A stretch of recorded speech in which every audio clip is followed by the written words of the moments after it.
So we are in middle of the earnings season, as all of you are aware. So we just thought that we will capture bit of what has happened thus far in the earnings season. We have seen earnings upgrade driven by financials, IT services and utilities, and we have seen modest downgrades in energy, healthcare and real estate sectors.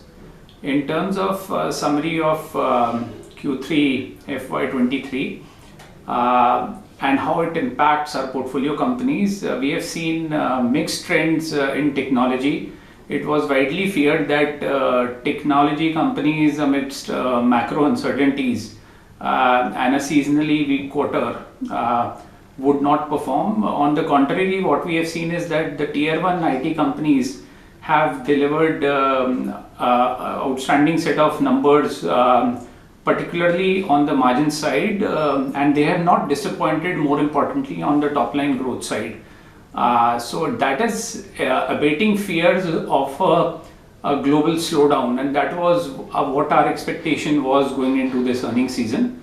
As far as financials are concerned, the earning momentum continues to be there. We have seen robust net interest income expansion for most of the lending financials, and that is true of NBFCs as well. We have seen advances growth accelerating to 4 to 5% on a quarter-on-quarter basis. On the automobile side, what we have seen is that three key trends which have clearly stood out. One is a strong mix, and there has been a sharp beat on the average selling price of the companies under coverage. We have seen some benefit of a softening of commodity prices started to trickle into margins. Commodity prices were elevated for most of the previous year, and we have seen forex gain coming through for companies who are essentially exporting on the automobile side.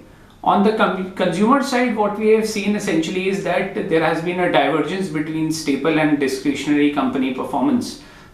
Staple companies went with a very low expectation on account of a rural demand which was slowing down in Q3, and there has been some delay in terms of passing on the declining cost as far as staple companies are concerned. We have also utilized this opportunity to meet many corporates post the Q3 results, and some trends which are coming out, we just wanted to highlight them.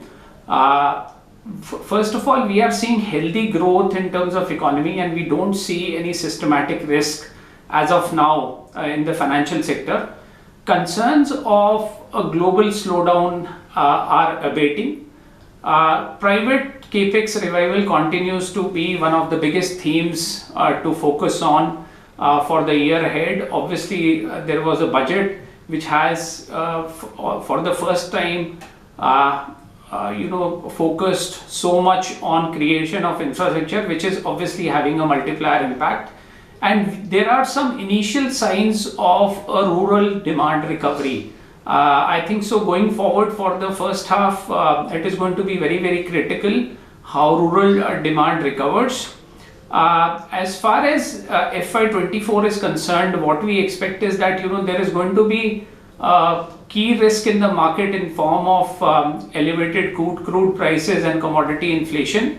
But we believe that this is going to be a very good opportunity to construct portfolios. Most of the companies which have reported earnings on a bottom-up basis have outperformed our earnings expectation. We believe that this is an opportune time for bottom-up stock picking in the market. Hence, from a 2 to 3 year basis, the portfolios should deliver meaningful returns from here on. Thanks a lot.